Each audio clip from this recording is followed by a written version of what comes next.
The Tinwoodman of Oz by L. Frank Baum. Chapter 11. Jinjur's Ranch. As they followed a path down the blue grass hillside, the first house they met the view of the travelers was joyously recognized by the Scarecrow Bear as the one inhabited by his friend Jinjur, so they increased their speed and hurried toward it. On reaching the place, however, they found the house deserted. The front door stood open, but no one was inside. In the garden surrounding the house were neat rows of bushes bearing cream puffs and macaroons, some of which were still green, but others ripe and ready to eat. Farther back were fields of caramel, and all the land seemed well cultivated and carefully tended. They looked through the fields for the girl farmer, but she was nowhere to be seen. "Well," finally remarked the little brown bear, "let us go into the house and make ourselves at home. That will be sure to please my friend Jinjur, who happens to be away from home just now. When she returns, she will be greatly surprised." "Would she care if I ate some of those ripe cream puffs?" asked the Green Monkey. "No, indeed. Jinjur is very generous. Help yourself to all you want," said the Scarecrow Bear. So Woot gathered a lot of cream puffs that were golden yellow and filled with the sweet, creamy substance, and ate until his hunger was satisfied. Then he entered the house with his friends and sat in a rocking chair, just as he was accustomed to do when a boy. The Canary perched herself upon the mantel and daintily plumed her feathers. The Tin Owl sat on the back of another chair. The Scarecrow squatted on his hairy haunches in the middle of the room. "I believe I remember the girl Jinjur," remarked the Canary in her sweet voice. "She cannot help us very much, except to direct us on our way to Glinda's castle, for she does not understand magic. But she's a good girl, honest and sensible, and I'll be glad to see her." "All our troubles," said the Owl with a deep sigh, "arose from my foolish resolve to seek Nimmie Amee and make her Empress of the Winkies, and while I wish to reproach no one, I must say that it was Woot the Wanderer who put the notion into my head." "Well, for my part, I'm glad he did," responded the Canary. "Your journey resulted in saving me from the Giantess, and had you not traveled to the Yoop Valley, I would still be Mrs. Yoop's prisoner. It is much nicer to be free, even though I still bear the enchanted form of a canary bird." "Do you think we shall ever be able to get our proper forms back again?" asked the Green Monkey earnestly. Polychrome did not make reply at once to this important question, but after a period of thoughtfulness she said: "I have been taught to believe that there is an antidote for every magic charm, yet Mrs. Yoop insists that no power can alter her transformations. I realize that my own fairy magic cannot do it, although I have thought that we sky fairies have more power than is accorded to earth fairies. The Yookoohoo magic is admitted to be very strange in its workings and different from the magic usually practiced, but perhaps Glinda or Ozma may understand it better than I. In them lies our only hope. Unless they can help us, we must remain forever as we are." "A canary bird on a rainbow wouldn't be so bad," asserted the Tin Owl, winking and blinking with his round tin eyes. "So if you can manage to find your rainbow again, you need have little to worry about." "That's nonsense, Friend Chopper!" exclaimed Woot. "I know just how Polychrome feels. A beautiful girl is much superior to a yellow bird, and a boy, such as I was, far better than a green monkey. Neither of us can be happy again unless we recover our rightful forms." "I feel the same way," announced the Stuffed Bear. What do you suppose my friend the Patchwork Girl would think of me if she saw me wearing this beastly shape?" "She'd laugh till she cried," admitted the Tin Owl.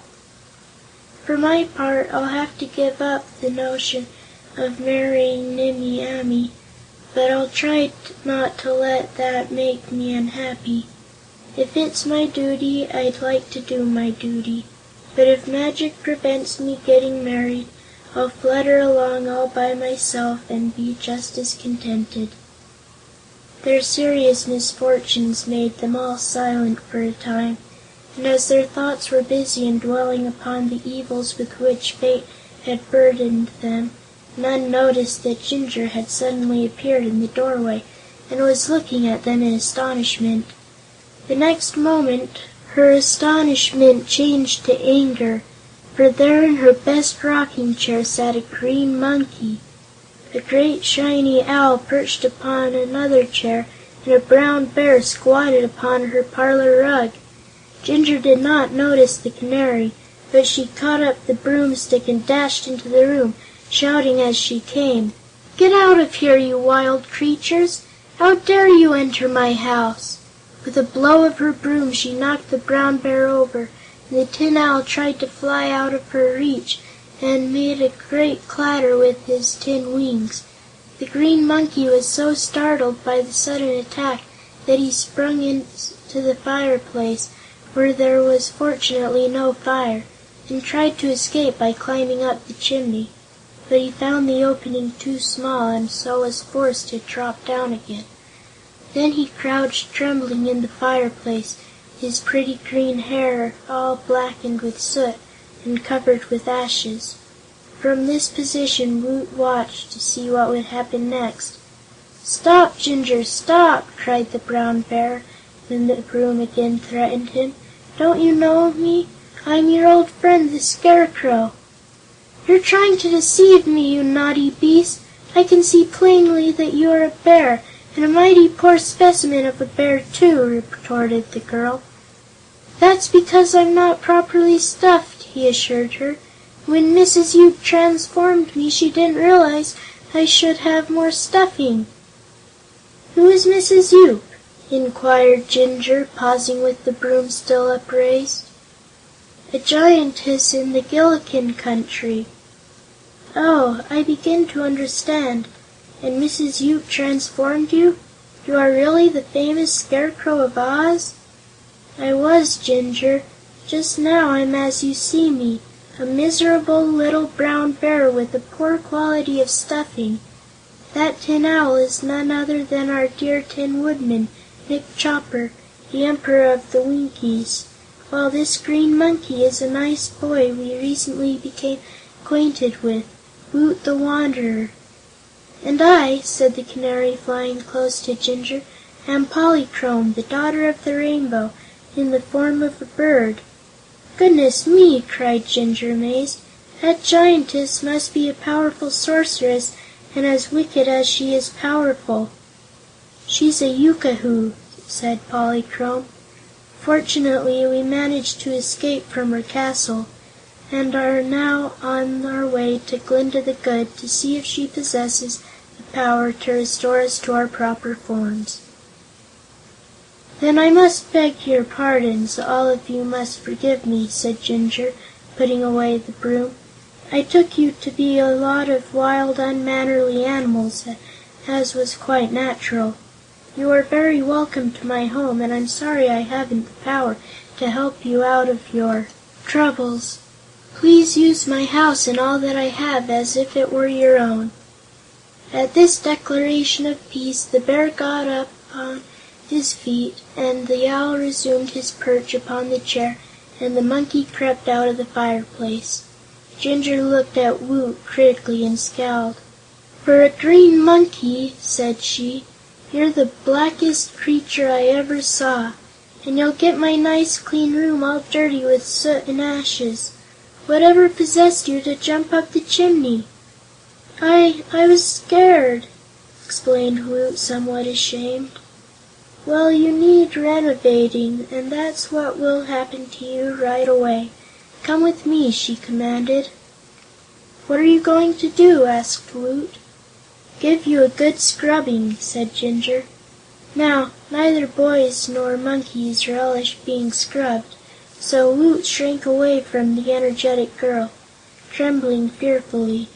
But Jinjur grabbed him by his paw and dragged him out to the back yard, where, in spite of his whines and struggles, she plunged him into a tub of cold water and began to scrub him with a stiff brush and a cake of yellow soap.